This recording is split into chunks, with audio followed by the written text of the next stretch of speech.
আসসালামু আলাইকুম। Tuition BD শিক্ষক শিক্ষার্থী এবং অভিভাবক সিরিজের ৪৮তম পর্বের বিষয় হলো টিচারের সম্মানী নিয়ে সচেতনতা। এইটা নিয়ে এর আগেও কথা বলা হয়েছে। এরপর আবার একটু ডিটেল বলে দিচ্ছি।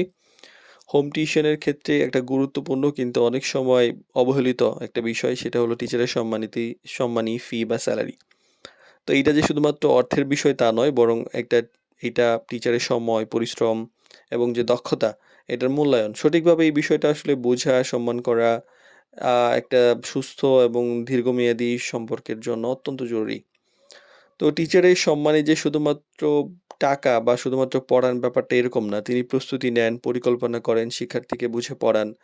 তাই তার সম্মানিটা ব্যাপারটা এরকম যে তার জ্ঞান, তার সময়, তার দায়িত্ববোধের যে মূল্যায়ন করা। শুরুতেই একটা পরিষ্কার চুক্তি থাকা উচিত যে মাসিক সম্মানটা কত হচ্ছে, ক্লাসের সংখ্যা এবং সময়টা কেমন হবে, পেমেন্টের সময়টা কখন হবে।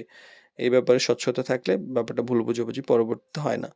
সময় মতো সম্মানী প্রদানের একটা ব্যাপার অনেকেই করেন না, যেটা নেতিবাচক হয়। টিচারের মনোবল কমে যায়, পেশাদারিত্বের প্রভাব পড়ে।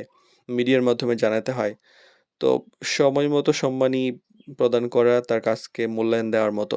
তা আমাদের হাদিসে আছে যে শ্রমিকের ঘাম শুকানোর আগেই তাকে তার পারিশ্রমিক দিতে হয়। অযথা দর কষাকষি, কারণ অনেকে আছেন যে হয়তো আমাদের কাছে একটা অ্যামাউন্ট বলেন, ধরেন ৳১০,০০০ বলেছেন, টিচার বাসায় গিয়েছে তাকে ৳৮,০০০ অফার করছেন। মানে অনেক সময় দেখা যায় অপ্রয়োজনীয় দর কষাকষি হয়। তো টিচারের দক্ষতা, অভিজ্ঞতা বিবেচনা না করে এই যে কমানোর চেষ্টা, এটা ঠিক না। বরং এখানে ভালো টিচারের তো ভালো মূল্য থাকে। সবসময় কম খরচে ভালো মান পাওয়া যায় না।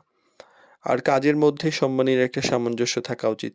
যদি অতিরিক্ত সময় এড করা হয়, অতিরিক্ত ক্লাস নেওয়া হয়, অতিরিক্ত বিষয় যুক্ত করা হয়, বাড়তি দায়িত্ব দেওয়া হয়, তাহলে সেক্ষেত্রে সম্মানীতে এইখানে একটা ভারসাম্য থাকা উচিত এবং এটা ন্যায্যতা প্রকাশ পায়।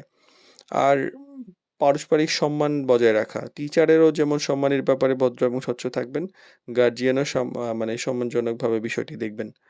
আর এতেই কিন্তু সম্পর্ক সুন্দর থাকে এবং সুন্দর সম্পর্ক অনেক গুরুত্বপূর্ণ। তো টিচারের সম্মানই একটা সংবেদনশীল ব্যাপার, যেখানে স্বচ্ছতা আছে, সময় নিষ্ঠতা আছে, পারস্পরিক সম্মানবোধ আছে। একটি দীর্ঘস্থায়ী এবং ইতিবাচক সম্পর্ক সেখানেই গড়ে ওঠে। তাই আমাদের একটু খেয়াল রাখতে হবে যে টিচারের সম্মানে শুধুমাত্র যে পারিশ্রমিক তা নয়, বরং এটা তার পরিশ্রমের সম্মান।